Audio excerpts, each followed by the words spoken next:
Hello friends, this is Dr. Vishal Sharma and welcome again to our Proxy ज्ञान YouTube channel. दोस्तों, आज current affairs के एक नए सेशन में हम दो नए करंट अफेयर्स के बारे में बात करेंगे।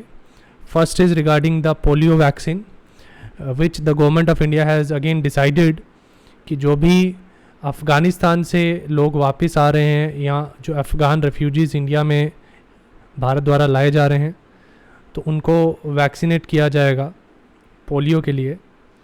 और एक और करंट अफेयर के बारे में बात करेंगे, that is Konkan 2021 which is a naval exercise between India and UK.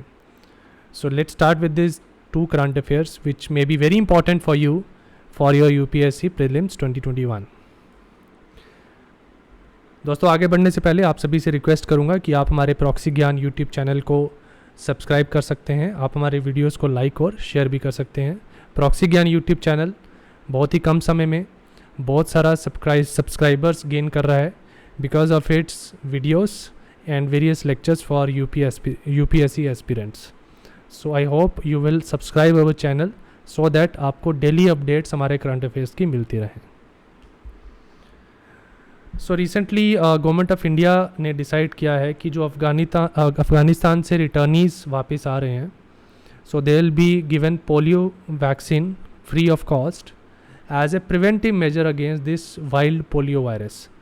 सो जैसे कि आपको पता है कि इंडिया में 2014 में पोलियो वैक्सीन जो थी उसके बाद से इंडिया को पोलियो फ्री माना गया है। 2014 के बाद WHO ने उनको सर्टिफिकेट भी दिया है। लेकिन वाइल्ड पोलियो वायरस जो है जो कुछ देशों में पिछले कुछ समय से फैल रहा है, एज ए प्रिवेंटिव मेजर जो है वैक्सीनेशन इसकी पोलियो की वहाँ पे इंडिया में दी जाएगी। सो जैसे ये दो देश हैं पाकिस्तान और Afghanistan, these are the only two countries in the world where polio is still endemic. क्योंकि ये दोनों गरीब देश हैं और यहाँ पे पॉपुलेशन डेंसिटी जो है बहुत ही ज़्यादा है, जिस वजह से और गवर्नमेंट का जो पल्स पोलियो वैक्सीनेशन का जो यहाँ पे सिस्टम है वो इतना फ्लुएंट नहीं था जैसे यहाँ पे इंडिया में मास स्केल पे वैक्सीनेशन यहाँ पे होती थी। तो अगर की पॉइंट्स इस पर्टिकुलर वायरस के बारे में या इस वैक्सीनेशन के बारे में बात करें, सो पोलियो एक क्रिपलिंग और डेडली वायरल इन्फेक्शन है जो कि फूड और वाटर से बच्चों में आ सकता है। ये बच्चों को इसलिए इफ़ेक्ट करता है बिकॉज बच्चों का इम्यून सिस्टम जो है वो बहुत ही वीक होता है। सो वहाँ पे ये इम्यून सिस्टम को, बच्चों के इम्यून सिस्टम को ज़्यादा इफ़ेक्ट करेगा और इसके जो सिम्टम्स हैं वो हम लेटर ऑन डिस्कस करेंगे। अगर हम इसके 3 इंडिविजुअल इम्यूनोलॉजिकली डिस्टिंक्ट स्ट्रेन्स की बात करें तो 3 स्ट्रेन अभी तक यहाँ पे पूरे वर्ल्ड में हैं, जिनके world polio virus type 1, type 2 and type 3। अगर इसके स्प्रेड की बात करें तो ये पर्सन टू पर्सन भी इन्फेक्शन हो सकता है, mainly through the faecal oral route, जिसमें कि ये कंटामिनेटेड वाटर या फूड में ये वायरस पाया जा सकता है।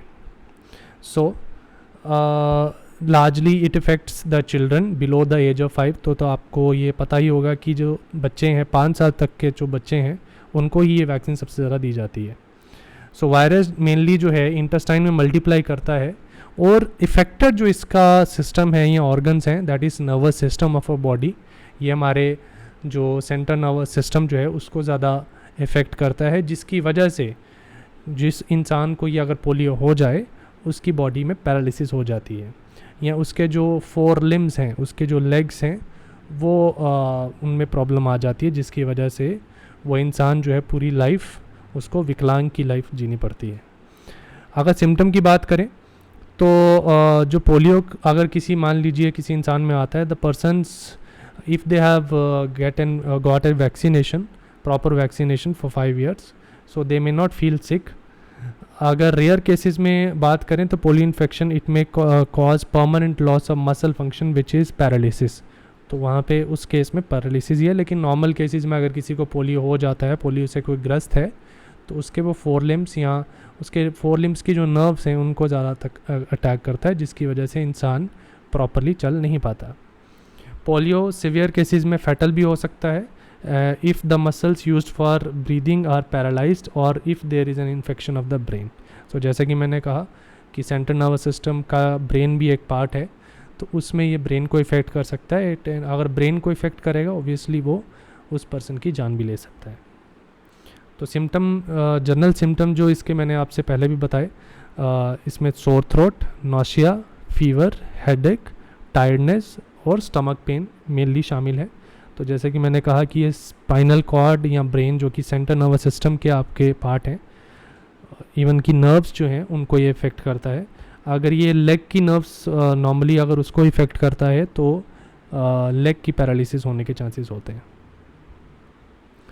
प्रिवेंशन, इसका कोई प्रॉपर क्योर नहीं है, लेकिन वैक्सीनेशन ऑब्वियसली, जैसे मैंने कहा, polio vaccine is a must for those जहाँ पे ये अभी तक ख़त्म नहीं हुआ है पूरी तरह से। भारत में 2014 में India is consider to be polio free now, लेकिन फिर भी अभी जो रिसेंटली न्यूज़ में इसलिए था ये वैक्सीनेशन प्रोसेस बिकॉज जो अफ़गानिस्तान है वहाँ से कुछ केसेस वाइल्ड पोलियो वायरस के भी पाए गए हैं। तो as a preventive measure India ने ये वैक्सीनेशन दोबारा से रीस्टार्ट करा है for those people who are coming from Afghanistan due to the worsening situation there. Vaccine की बात करें तो दो तरह की वैक्सीन इसमें नॉर्मली होती हैं, एक ओरल पोलियो वैक्सीन है और एक इंजेक्शन के थ्रू है। लेकिन पूरे वर्ल्ड में जो है वैक्सीन सबसे ज़्यादा जो दी जाती है, एडमिनिस्टर की जाती है, वो ओरल पोलियो वैक्सीन ही है। So it is given at a birth dose for institutional deliveries, then primary 3 doses at 6, 10 and 14 weeks and 1 booster dose after 16 to 24 months of age of that particular child. तो जैसे मैंने दूसरा कहा, injectable polio vaccine जो है ये India में सिर्फ ओरल पोलियो वैक्सीन ही बच्चों को दिया जाता था। जो इंजेक्टेबल पोलियो वैक्सीन है that is given along with the 3rd dose of DPT vaccine. DPT vaccine जो कि आप सभी को पता होगा, ये वैक्सीन भी इम्पॉर्टेंट रहती है बच्चों में, जो ये उनको एडमिनिस्टर की जाती है for developing their immune system towards many kind of disease. So इसमें DPT जो डिप्थेरिया, पर्ट्यूसिस और टेटनस की वैक्सीन है, so under the universal immunization programme, उसके साथ ये अगर इंजेक्शेबल पोलियो वैक्सीन देनी है तो 3rd डोज ऑफ DPT के साथ इसको दिया जा सकता है। तो रीसेंट आउटब्रेक्स की बात करें अगर, तो फिलीपींस में, मलेशिया, घाना, म्यांमार, इवन कि चाइना, कैमरून, इंडोनेशिया और ईरान में कुछ केसेस 2019 में पाए गए थे। सो अगर WHO की बात करें, सो अगर WHO ये कहता है कि अगर ओरल वैक्सीन वायरस जो है it is excreted and allowed to circulate in unimmunized or under-immunized population for at least 12 months, it can mutate and cause infections. So ये वायरस, जैसे कि आपको कोविड के बारे में सब जानकारी है, कोविड वायरस की एक बहुत अच्छी प्रॉपर्टी ये है उनके लिए कि they can mutate easily according to the external environmental conditions. So ये भी कुछ केसेस में जो कि अनइम्यूनाइज्ड हैं, बिल्कुल भी जिनको इम्यूनाइजेशन नहीं हुई या जो अंडर इम्यूनाइजेशन के बच्चे हैं, उनमें ये वायरस म्यूटेट भी कर सकता है। उस केस में फिर वैक्सीनेशन का जो बूस्टर डोज है वो एक बहुत ही इंपॉर्टेंट महत्व रखता है। भारत की जैसे मैंने बात करी, India received polio free certificate bye WHO in 2014 and by that time तब से लेकर अभी तक इंडिया में पोलियो के केसेस नहीं पाए गए हैं। एंड ये सक्सेसफुल इसलिए हो पाया क्योंकि इंडिया का पल्स पोलियो प्रोग्राम जो था, that was a highly successful immunization program by the successive governments of India. ये स्टार्ट किया गया था 1995 में by under the government of Rajiv Gandhi, then Prime Minister, and the last case जो कि wild polio virus India में पाया गया था वो 2011 में था। सो अगर वर्ल्ड इरेडिकेशन मेजर्स की बात करें पोलियो के लिए, so global polio eradication initiative 1988 में शुरू किया गया था under the global polio eradication initiative by WHO, and presently 80% of the world's population is now living in certified polio free regions. तो उसमें इंडिया भी एक देश है। वर्ल्ड पोलियो डे की अगर बात करें तो it is observed every year on 24th of October in order to call on the countries to stay vigilant in their fight against the particular disease. So 24 October is observed as a World Polio Day. Intensified Mission Indradhanush 2, it was basically a nationwide immunization drive to mark the 25 years of polio program 2019-20. So you must write it down as Intensified Mission इंद्रधनुष 2। सो ये एक nation wide immunisation drive थी 2019-20 में जो drive करी गई थी to mark the 25 years of pulse polio program. तो आप अभी आपके दिमाग में ये सवाल भी आता होगा कि अभी भी पोलियो की वैक्सीन बच्चों को क्यों दी जाती है, क्योंकि पोलियो की वैक्सीनेशन अभी भी ख़त्म नहीं हुई है इंडिया में। वो इसलिए ताकि जो भी अगर इन केस, क्योंकि ये वायरसेस जो हैं they can always mutate, so as a preventive measure हमारे यहाँ पे इंडिया में अभी भी पल्स पोलियो की वैक्सीन बच्चों को एडमिनिस्टर की जाती है as a preventive major.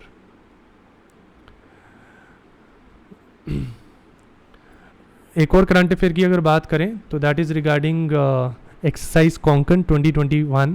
So it is a Indo UK naval exercise which is named as Konkan 2021.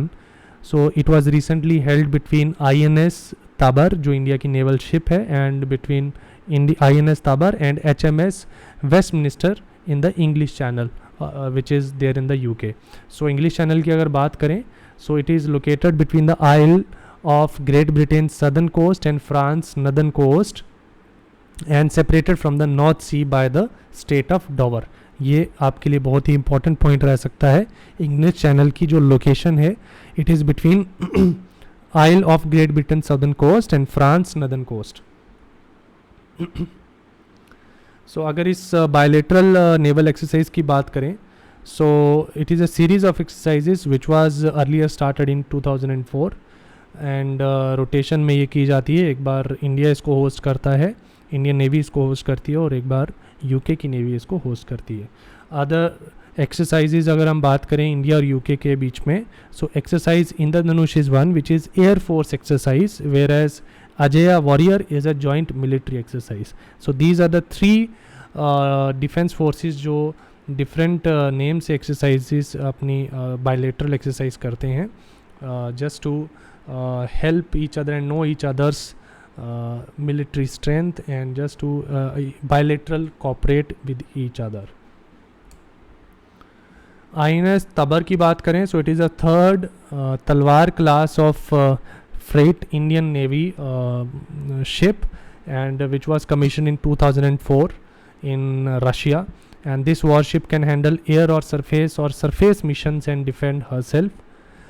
और जो तलवार क्लास की फ्रेट ऑफ इंडियन नेवी की जो ये शिप्स हैं they have been built in Russia. ये इंडो रशियन जॉइंट प्रोडक्शन एक प्रोग्राम है उसके अंडर ये प्रोड्यूस की गई थी।